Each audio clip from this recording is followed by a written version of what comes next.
ecosystem is this year's theme, and what could be more international, interactive, stimulating than a pitch contest? OVH Cloud Startup Program has supported over 2,000 startups in the last 5 years, and this year has organized a virtual pitch contest. Applications have come from over 20 countries, only 8 finalists and 1 winner. We will show the pitch of each startup, and then a Q&A session will unfold, followed by the deliberation from our 5 members of the jury. We have the pleasure of hosting Michel Paulin, CEO from OVH Cloud, Stéphanie Hôpital, VC and co-founder from One Right Time, Alexandra Clooney-Ross, VC analyst and startup mentor from Artesian, Costa Mavroulakis, CEO UK from Impact Ventures, and last but not least, Fernando Del Rey Oleros, VP Growth Accelerator, EMEA from the Venture City.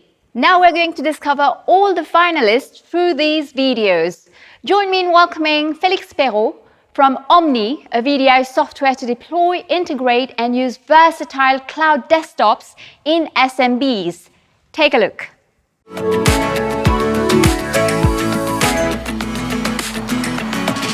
How do you turn a product mainstream for it to be used by everyone and not only a niche of experts and corporates? We answered this question at Omni Cloud.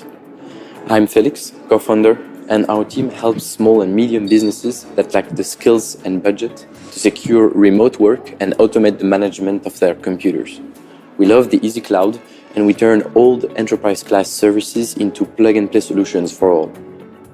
Our venture started several years ago, when the craze was growing around cloud computing technologies and, of course, innovations in cloud desktops. The promises were huge. Virtual computers created on the go, hosted on secure data centers and accessible from any device. Companies would improve their mobility and security while reducing the operating costs. But the adoption did not grow as expected, and we are still today at only 0.1% of SMB's computing budget used for virtual desktop infrastructures, even despite the need for quick and reliable remote work solutions. The reason is mainly that there are no easy and affordable offers for all use cases. The software layer of VDI is still monopolized by huge US-based software editors, designed for certified experts and big amounts. The only way for SMBs is to outsource, which is expensive and almost out of reach for high-performance desktop with dedicated graphic processing units.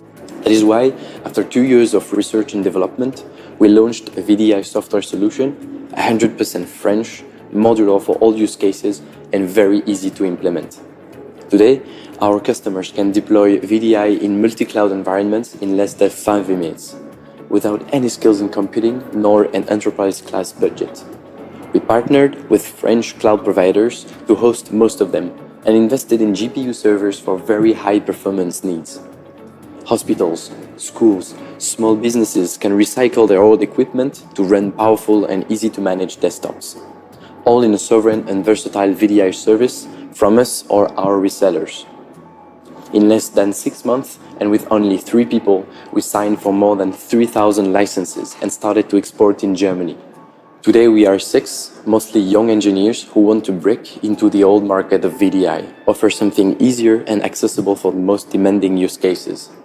We want to accelerate the end of programmed obsolescence, enabling companies to reuse their old equipment while hosting the virtual cloud desktops close to their offices.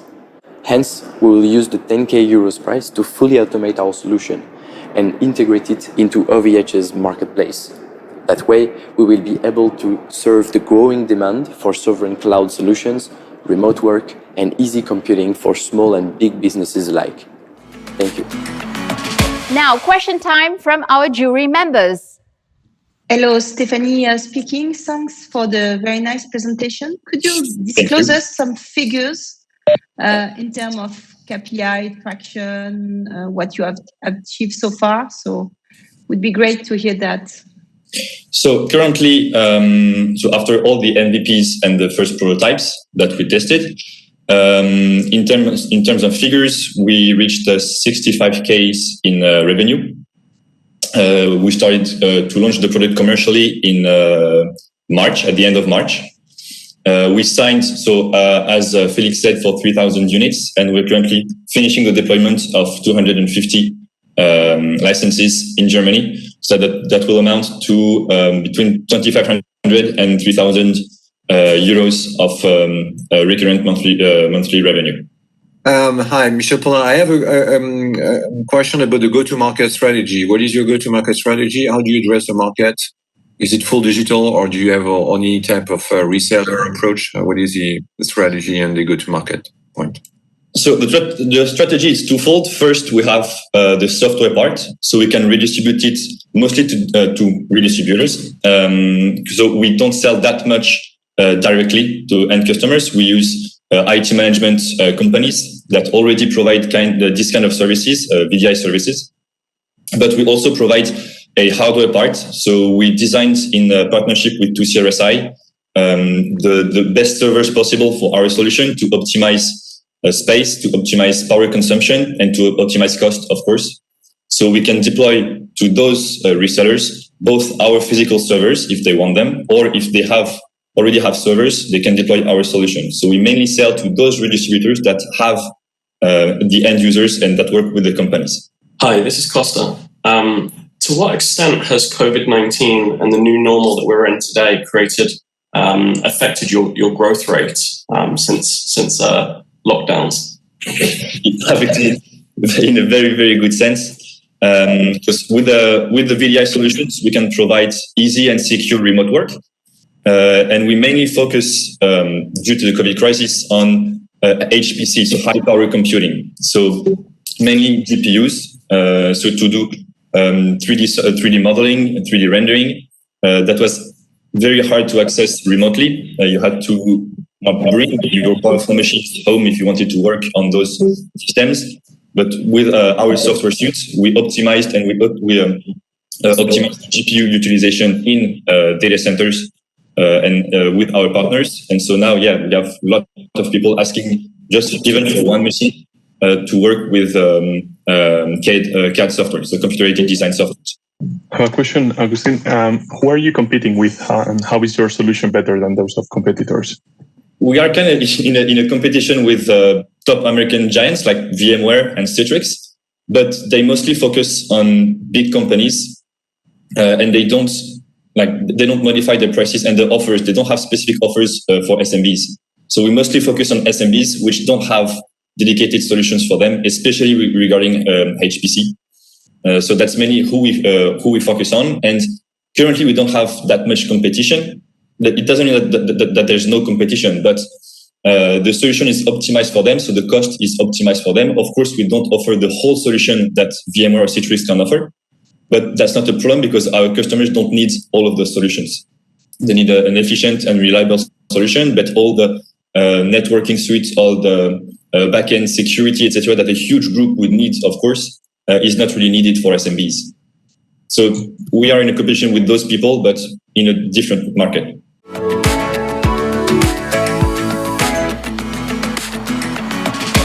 Next up on the list, Gencovery, a collaborative AI software for accelerating innovation in biotechnology and healthcare using digital organisms. Let's listen to Jomangan Adama Ouattara.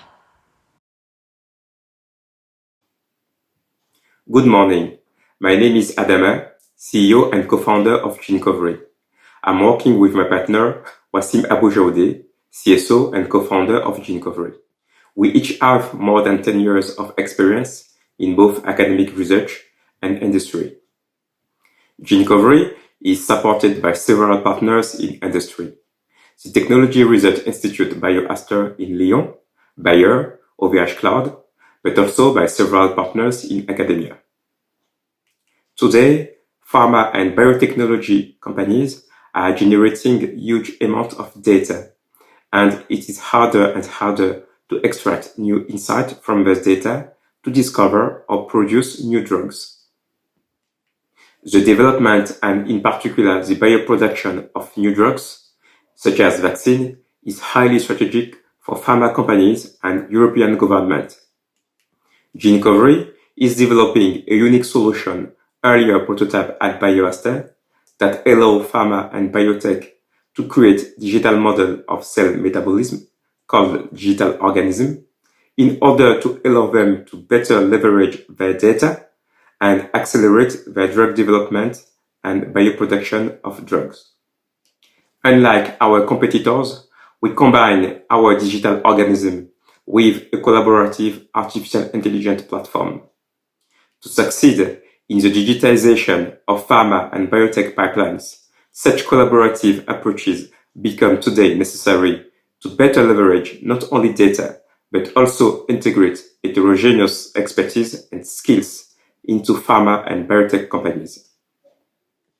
We decided to focus today on the strategic market of microbiota, the fastest growing market in biotechnology and pharma industry.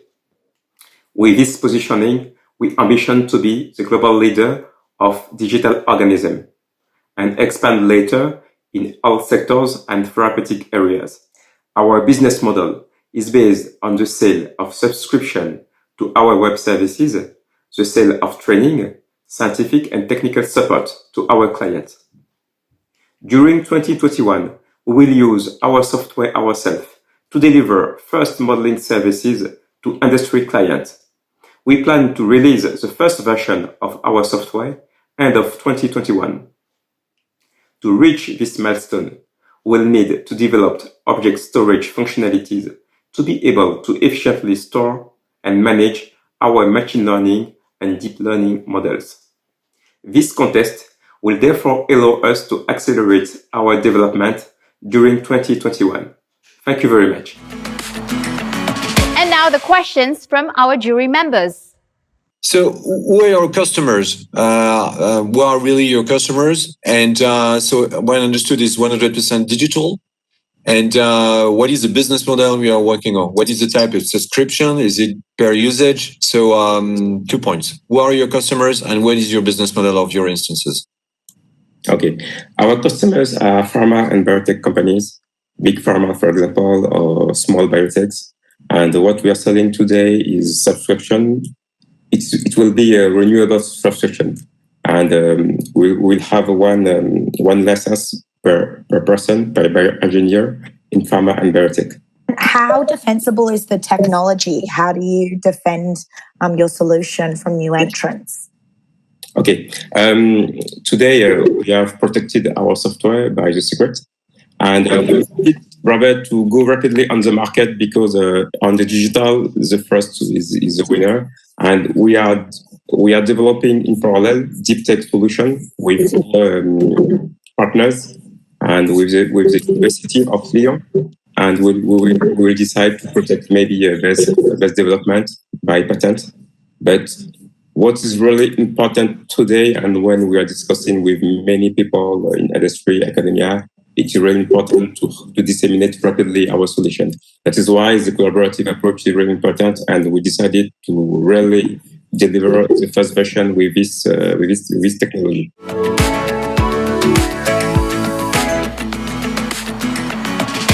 Our third startup is Totheme, a software that enables you to optimize your engineering component to maximize its performance with applications in heat exchangers, valves, and robust systems. Let's now listen to Audrey Gaiman.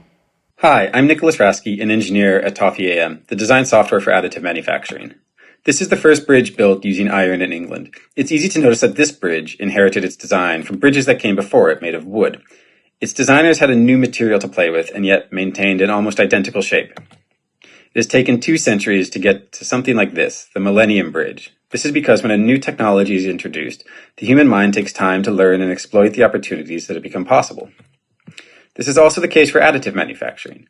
Additive manufacturing is becoming more and more common to 3D print mechanical components such as burners and valves in aircraft engines and cars. It is a $10 billion market growing 30% year on year. And yet, just like with bridges, this new technology is used with old designs. Look at these 2 fuel nozzles. One is manufactured with traditional methods, and one is 3D printed. Can you tell which one? New designs would not be based on aesthetics, but on efficiency, with the potential to save $500 million a year on fuel and maintenance costs in aviation alone. At Toffee AM, we have created the right design software to bring additive manufacturing to its full potential.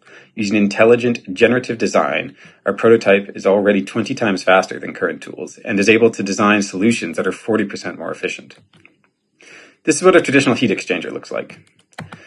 And this one has been automatically designed by our software. Even by an experienced engineer, this sort of design cannot be created with traditional tools. This is possible and exciting because Toffee AM was created by a fantastic group of engineers. Francesco, our CEO, has been an aerospace designer for more than 20 years and is a professor at Imperial College, where he was joined by Marco and Audrey. Marco is an excellent mathematician, a fellow at the Engineering and Physical Sciences Research Council, while Audrey is an Amelia Earhart Fellow, an honor awarded to the top 30 women in aerospace engineering globally. Both hold PhDs in engineering from Imperial College. The leading team is joined by Ashley Unid. He successfully co-founded and grew software as a service market leader, New Voice Media, across 2 decades in the telecommunications sector. Baker Hughes has just recently joined us as part of our advisory board. Our work so far has received many prizes, including by AWS, which highlights the scalability potential of our product. We recently closed our seed round, raising 1 million euros with IQ Capital. But the greatest supporters have been our customers. Our software has already been trusted with designing components for General Electric and one of the best-known Formula One teams. This is what we've achieved just months after starting our business. Think about the applications, customers, and entire markets we can enable next. This 10,000 euro prize would let us scale more quickly by providing a cloud platform to host our software for industry access. Thank you. Now, question time from our jury members.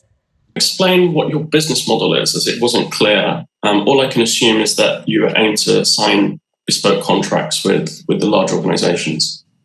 Yeah, so business model is we have developed a software for engineering design. So we are licensing this software, which can redesign any kind of engineering component for 50K a seat. So far, because we are working in a very difficult, with difficult industries such as aerospace and automotive, they tend to prefer first to come to us with test cases, and we work with the software to redesign all the engineering components for a fee. And then once they are happy with the results, they start to license our product. Audrey, you mentioned that you work with the companies. Is there a consulting element to set them up, or can they self-service using the platform? Yes. So the thing is, we have started the development of the software 5 years ago. So for 5 years with Baker Hughes, so Baker Hughes gave us 500K for R&D. So we developed with them for 5 years the software. So at this point, during these 5 years, we had a lot of iteration with them to know if it was working, what was the limitation, etc. So the thing is, we got it validated with Baker Hughes, but some industries are still a bit, depending on the test cases, on how sensible are the data, they're not always willing to take the extra step. So what we do is we start with a consultancy agreement, which is to test the limit of a software. And once they are happy, then they start to license. So that's what we are starting to see with different companies because they are liking the results we have. So now they are going towards licensing. How many clients are you working with today, and in which geographies? Okay, so we have license right now with Baker Hughes. We can't disclose the F1 company because we have an NDA. We are also working with a big constructor, American, USA-based company.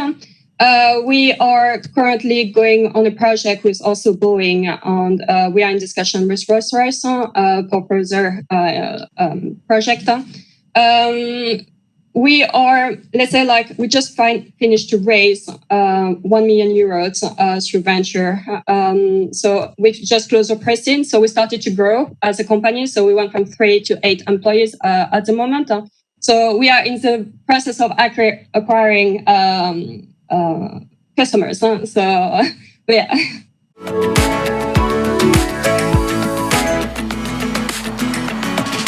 Our next startup is Skilleo, a profiling and recruiting platform using AI and video games.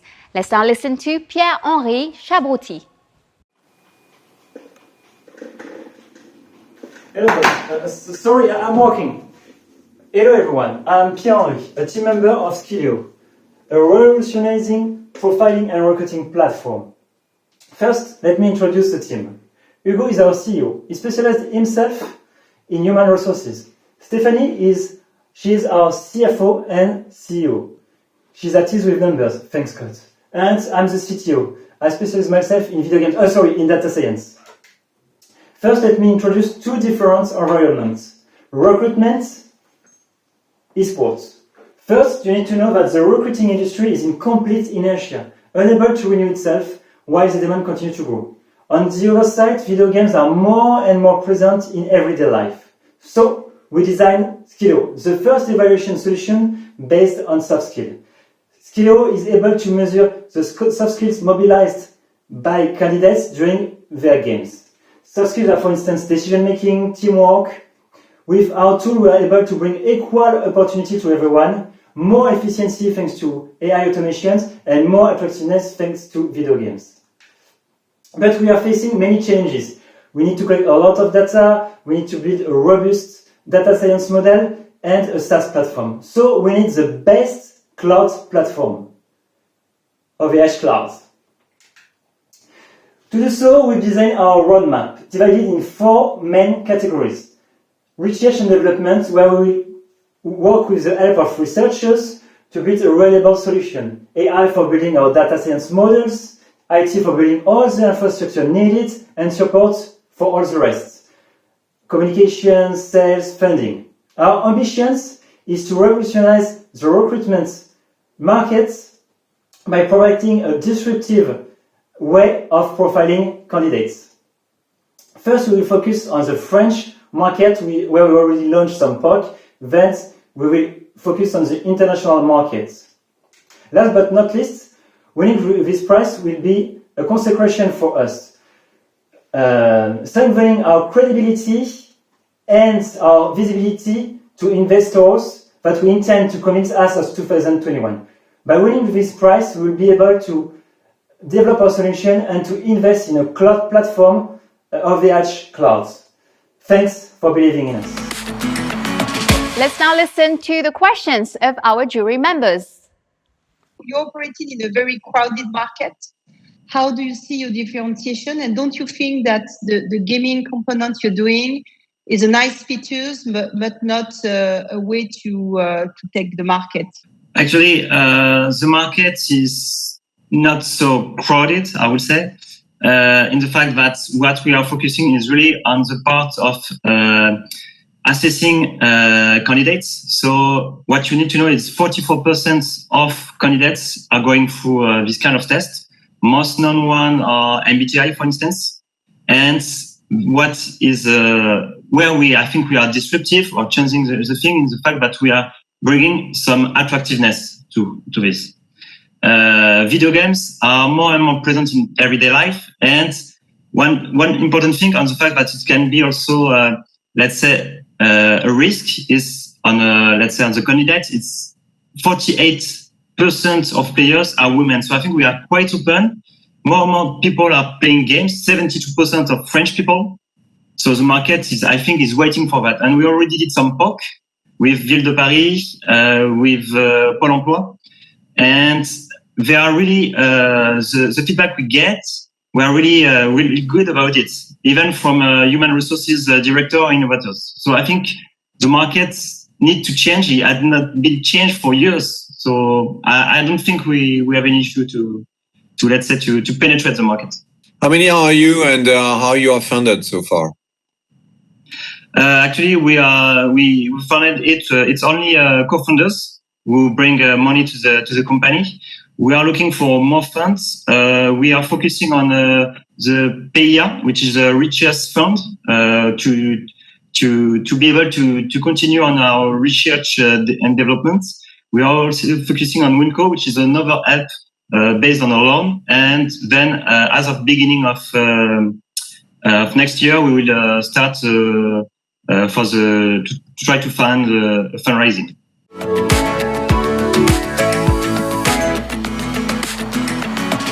Our next startup is Givair, a portable air quality companion which tracks the air you breathe and limits the impact of exposure to pollution on your daily activities. Let's now listen to Maria Angel Ferreiro. Hi, my name is Maria Angel Ferreiro and I'm one of the co-founders of Givair, a personal air quality companion. Givair lets you know what's in the air you breathe and guides you through your daily activities so that you can limit the impact it has on your health. But first things first, why should we care about how and what we breathe? Today, 90% of the worldwide population lives in areas where the air pollution exceeds the World Health Organization limits. This is consequence to 7 million deaths yearly. More and more people are suffering from allergies and respiratory disease. The current pandemic and the broader natural disasters are only accentuating this problem. And while we know air pollution is a big issue, especially in cities like Madrid, Paris, or London, we know very little about how it impacts our health. But imagine if we could learn to breathe smarter. Imagine a personal coach that tracks your daily dose intake of polluted air and that guides you through your daily activities so that you can limit the intake and the impact air pollution has on your health. Well, at Givair, we have imagined and we have built it. A personal portable air quality companion that tracks particulate matter, humidity, and temperature. Our device connects with a smartwatch and mobile device to cross environmental data with health data. Our application uses big data, personal health information, and sensor data to analyze trends and give personal advice so each user knows how to adapt their physical indoor and outdoor activity depending on the air quality of their environment. Our startup was created and incubated in 2020 in the beautiful city of Montpellier, France. We have built and tested our device, and we have a minimal viable product. Now, we are looking to raise funds so that we can finance the development of our application. We will be ready to launch our product in the first semester of 2021. We are 3 people on the team. First, Miguel, who is a former electrical and biomedical engineer. He's the man behind the idea and behind the technology. Vincent, who is a former top manager at Engie, who is in charge of the sales, marketing, and partnership development. And me, Maria, a researcher in innovation and creativity, and I'm in charge of the administrative and managerial aspect of our company. We need OVH support not only as a means to finance our development, but also because we believe there is a potential partnership, given the technology we are developing and the amount of data we'll be handling in the coming years. Thank you for your support, and I hope to see you soon. Now, another round of questions from our jury members. Stephanie, thanks for this great project. I'm sure you're familiar with PrimLab. Yeah. A company that has been founded 5 or 6 years ago, very well, funded. And how do you see what would make a difference between your story and PrimLab's? Yeah. Don't you think that the market, they have already an advance and that it's going to be complex to have so much data as they've done? Yeah, so yes, of course we know it is our, let's say, more direct competitor, especially because it's in France. There are other competitors like Admotuf. The thing that differentiates us from their product is that we don't focus just on the exposure. So it's not just to know how polluted is there, but how we can match that with activity. So for example, for people that are running or on bike, the weight and the amount you intake is higher. So the impact is higher on their health. So the idea is not just tell, okay, the weather, the air is polluted, you cannot go out, but how can you adapt your behavior so when you're running, you can control the intake and reduce the dose. So the difference is on the dose. They have an advantage, of course, because they have been on the market for several years compared to us.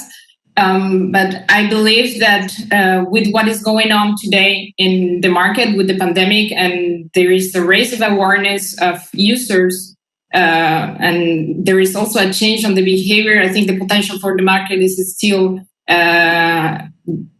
very big. And I think because of how we are dealing with the idea is to target also the people that are sensitive. For example, I have my 2 kids are asthmatic and allergics, and they have sometimes crisis because we don't know exactly what it triggers. And so this helps that to analyze and see the trends so that we can predict if there's going to be, for example, a crisis. So do you plan to have any integrations with any other off-the-shelf systems that people use? Because everybody uses wearable devices, they're using Google Maps and so on. Is there any action that comes from the data that you're giving them? Yeah, so the idea is that to be able to integrate this data with, for example, other health trackers, so for example, Fitbit or iWatch. And the idea is to be able to use that data, and why not become a partner so that they can use our data to put it on their apps. So it can be something that we can use together. The idea is for us to use that data to be able to give personalized advice.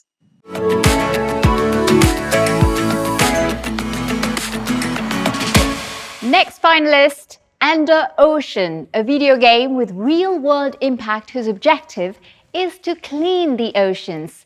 Let's now listen to Denis Bled.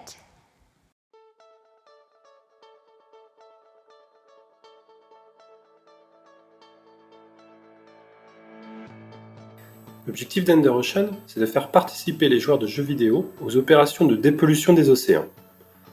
Le principe est simple. Les joueurs pilotent des robots sous-marins qui vont aider à localiser les zones de déchets pour ensuite pouvoir les collecter. Il peut s'agir de déchets plastiques, de filets fantômes, que sais-je encore. Une fois ces déchets localisés, les opérations de collecte sont organisées avec des plongeurs professionnels pour les remonter à la surface. L'objectif est bien sûr de les retirer de l'eau avant qu'ils ne se dégradent et ne se transforment en microplastiques. Les robots ont un rôle prépondérant dans ce dispositif. Ils sont capables de descendre à des profondeurs beaucoup plus importantes que les plongeurs, et ce pendant une très longue durée. Les déchets que l'on collecte sont ensuite recyclés directement ou envoyés à des acteurs spécialisés. Pour cela, nous travaillons avec des partenaires et avec les différents éco-organismes français. Ender Ocean, c'est d'abord un jeu vidéo, accessible sur PC et bientôt sur mobile. Les parties des joueurs sont retransmises en direct sur Twitch afin de permettre aux joueurs de voter pour les meilleures sessions. Ender Ocean, c'est également un ensemble de parcs pédagogiques de loisirs qui permettent de sensibiliser les enfants et les adultes à la pollution sous-marine créée par l'homme. Généralement, nous ciblons les sites avec un bassin attenant pour pouvoir former les jeunes recrues au pilotage des robots. Ender Ocean, c'est une expérience unique qui n'existe pas sur le marché français. Vous êtes dans votre salon et au lieu de jouer à Mario Kart, vous pilotez un robot sous-marin au milieu des poissons. C'est également un moyen d'agir à titre personnel contre la pollution. En jouant, vous contribuez au nettoyage des océans et vous faites partie d'une communauté, celle des Green Gamers.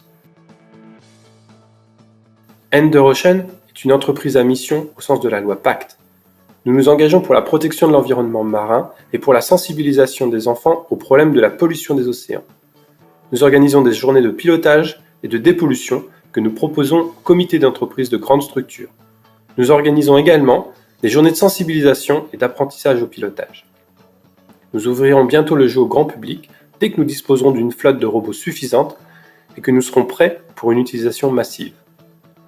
En cible, nous prévoyons des gains à hauteur de 40% pour les parcs pédagogiques et les événements ponctuels, 55% pour les abonnements aux jeux en ligne et enfin 5% provenant de la valorisation des déchets.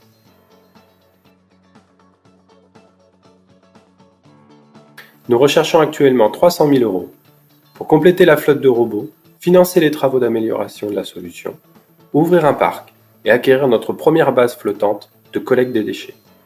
Merci.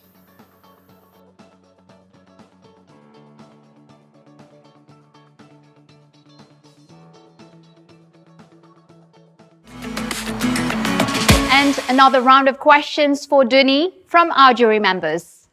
What is the exact pricing strategy that you're bringing in? I saw from the deck that there's 3 revenue streams, but what exactly are you planning to charge in those areas? For the game, we have a freemium approach. It means we are building the community of gamers. We enable them to play in pools first in order to learn how to control the robots and how to use the gripper in order to collect the waste. And then we organize some challenge for the one who are interested into playing. So the challenge costs around 30 to 50 euros for 1 or 2 hours playing the game in the ocean and working with professional drivers. Dennis, how many robots does 300,000 get you, and what's the sort of revenue stream that you expect to generate from that fleet? For the moment, we have one robot who is in a water park in order to be used by gamers. And we expect to buy a new one next month. And we want to grow up the fleet. We expect to have at least 20 robots at the end of the year in order to address water parks, but also aquariums in order to provide a new experiments for that channel. And we would like to have at least 1,000 gamers until the end of the year referenced in our database.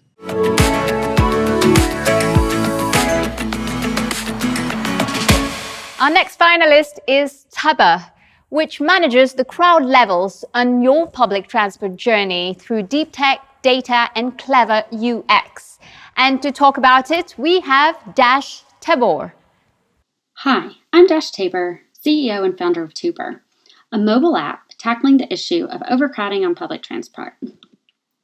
Our mission is to redesign crowd management by changing user behavior through deep tech, data, and clever UX. I'm joined in this mission by my amazing team.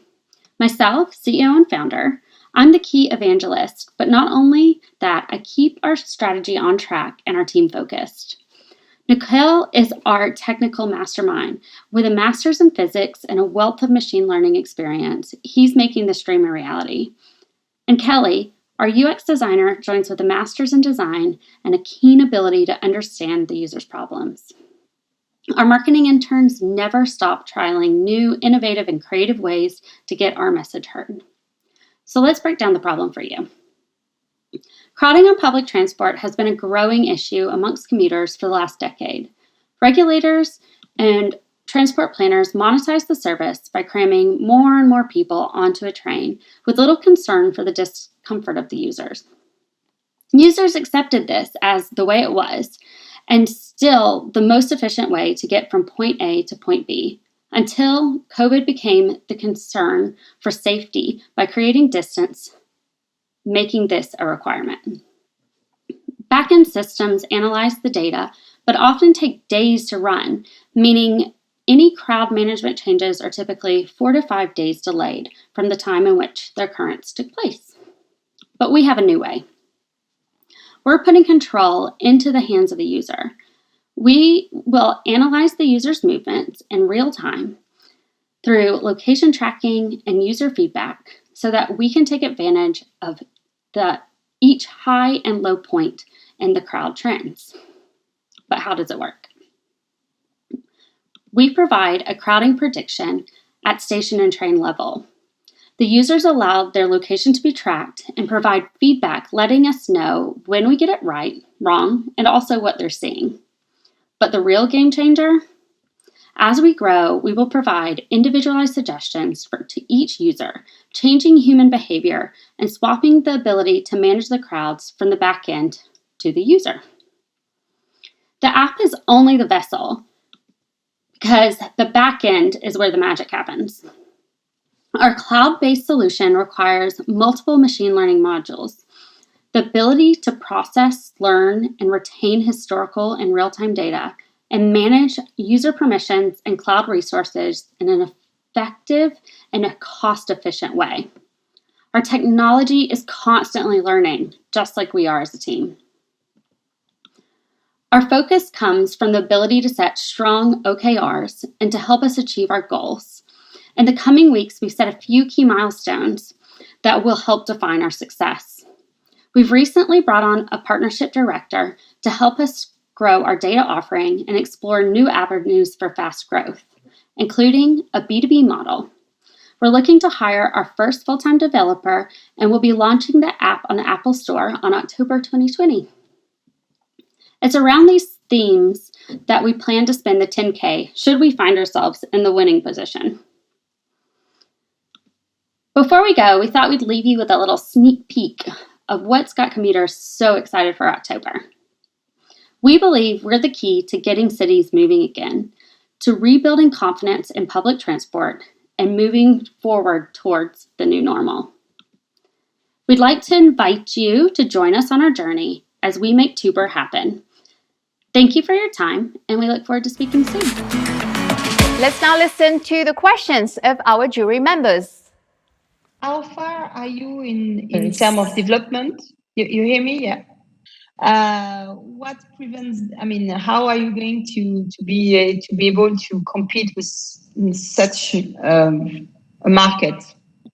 So right now, the front end part of the app is pretty much completed in development.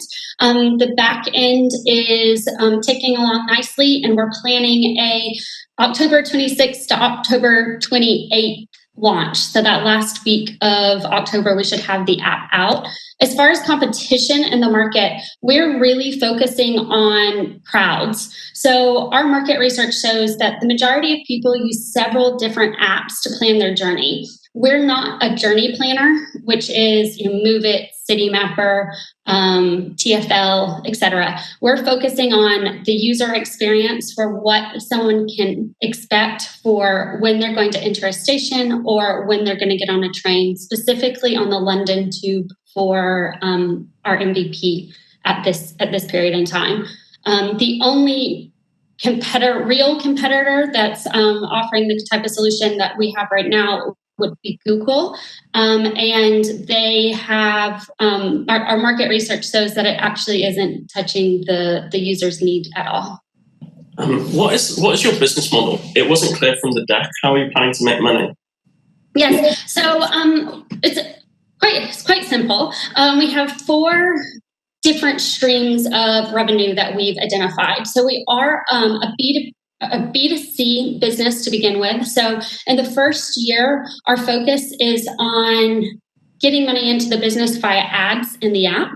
Then our second focus that we're starting to explore a B2B model.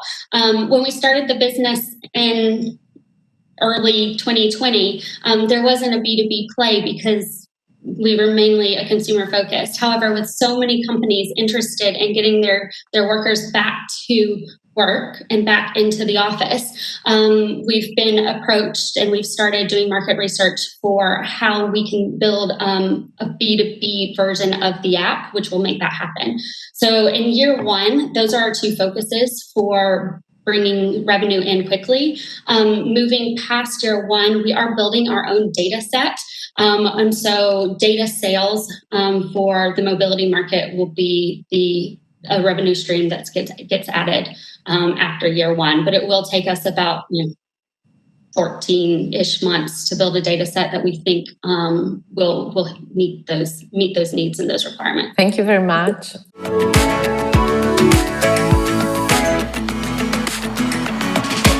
Our last finalist today is Renderro, a cloud workplace for filmmakers, graphic designers, and animators. And to talk about it, we have Piotr Chomsik with us. Hi guys, I'm Piotr, and I'm here to tell you about Renderro, cloud workplace for filmmakers, graphic designers, and animators. But let me first start with, some would say, unrelated topic. Here is John. John is a gardening enthusiast. And imagine that John needs to dig something in his garden. Would you say that just to do that, John needs to buy a whole big excavator? Of course not. But what if I tell you that in this exact spot are many creative individuals, that there are people who, when they want to do something, they've got no other option but to buy specialized equipment? Those people are creatives in film, graphic design, and animation. To do only part of their job, they've got no other option but to buy powerful, specialized computers, software, and a lot of storage space.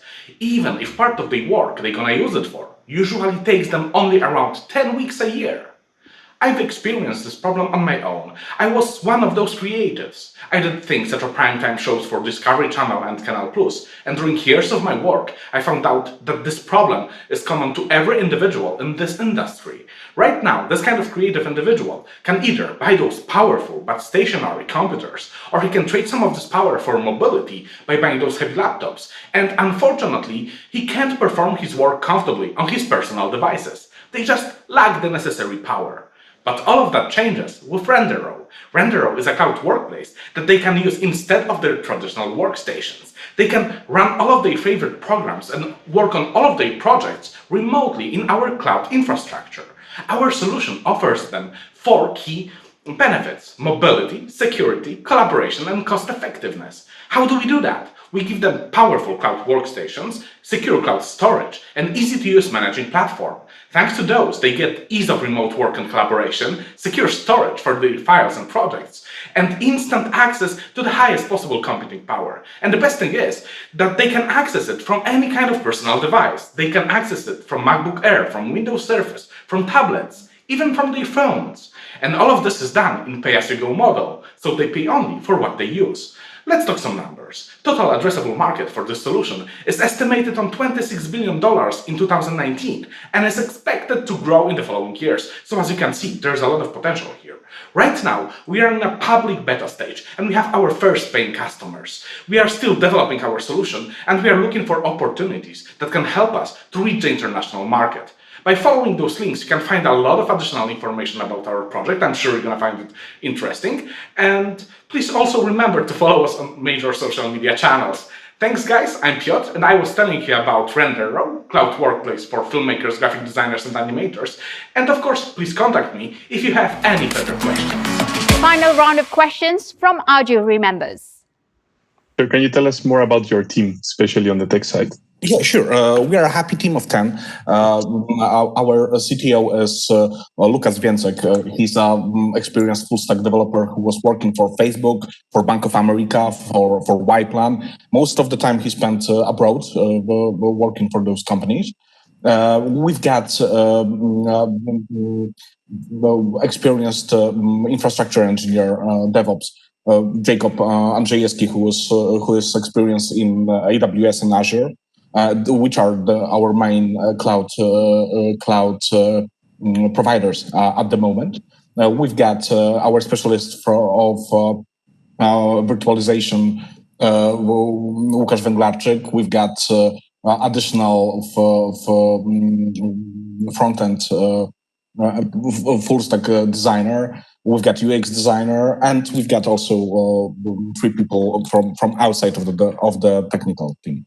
Is your product and software ready already and works, or is it a beta version? What is the status of the development? Yeah. Mm-hmm. Okay, so basically we have started our first implementations on the beginning of this year. So we have a version which is stable, which is running, which is already providing value to our first customers. But of course, for the first month, we are doing it as a beta test. Right now, we have launched, actually a week ago, we have launched a silent beta of B2C. So the main components are developed and working. Hello, could you explain more your pricing? Yeah, sure. Basically, we are pay-as-you-go in terms of usage of cloud workstations. So you pay, you are actually billed per minute. So it is the standard pay per hour, pay-as-you-go model for virtual machines. When considering storage, we are selling tier-based monthly subscriptions.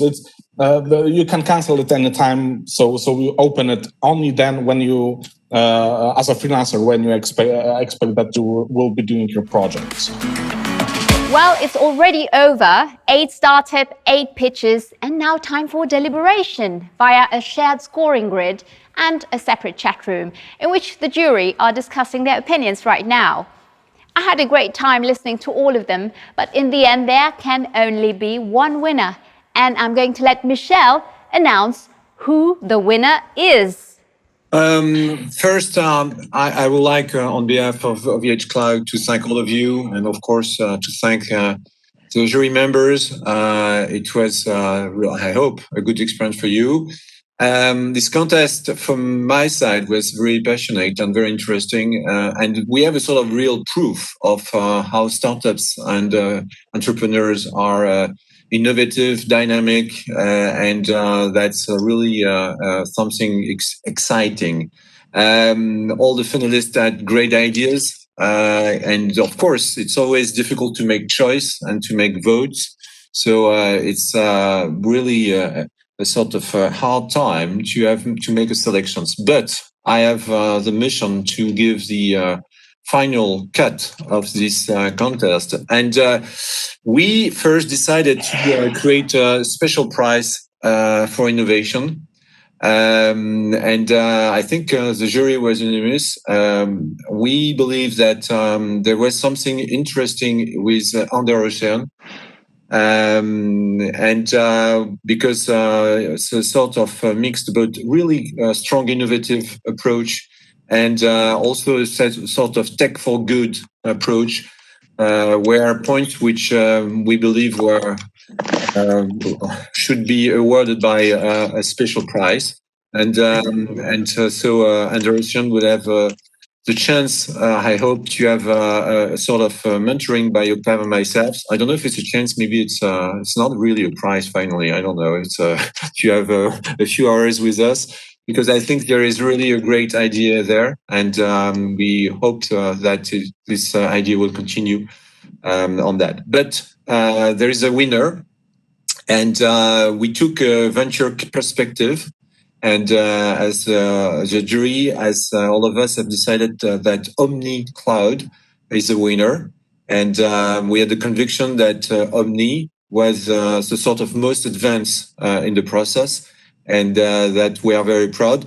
I think all the other projects were really great, and definitely we will try also with OVH Cloud to continue to help them to keep and to have this such maturity, and I'm sure they will. So we will continue, of course, to try to help the startups as a whole. So bravo to every contenders, but a special bravo to OmniCloud. And to wrap things up, let's now hear what the happy winner has to say. Thanks to everyone. Thanks to all the members of the jury, of course. It's a huge announcement for us. Actually, my co-founder is over there with me, and yeah, we're very excited for this. And we, from the beginning of the company, we aimed at the sovereignty of the product and the solution. And we think that in France and in Europe, we can do something great. And OVH is a huge partner for this. And so we are very, very glad. And thank you, OVH Cloud. Thank you very much for your support. We'll now leave you with some great words of advice from our international jury. Yeah, so thanks to all, and thanks, for the winners. I really like your project, so happy to chat about it. And to all of you, go on. The life of entrepreneurs is full of yes, no, and the fact that you have been already selected is a very good indication of the potential of your project. So let's go on. I was also intrigued by Under-Ocean. So well done for the very innovative idea, and happy to follow up with all of you if you need any help. First of all, congratulations all. You've been the finalist of a really nice startup competition. Also, please remember that these prizes are great, but actually the battle is fought every day. I've been an entrepreneur myself for 10 years. I admire what you're doing. That side of the table is much more interesting. You all have a lot of passion. You all are working toward solving big problems. Continue doing so. And if in that travel, we at the Venture City can be of help, I'll be happy to do so. Thank you to everyone, and congratulations to you all. I think one of the pieces of advice I would give you is that investors are starting to look more towards impact and how you have sort of ESG policies and social impact policies within your company. So, always stay on top of those sorts of things and as well as any sort of changes within the market.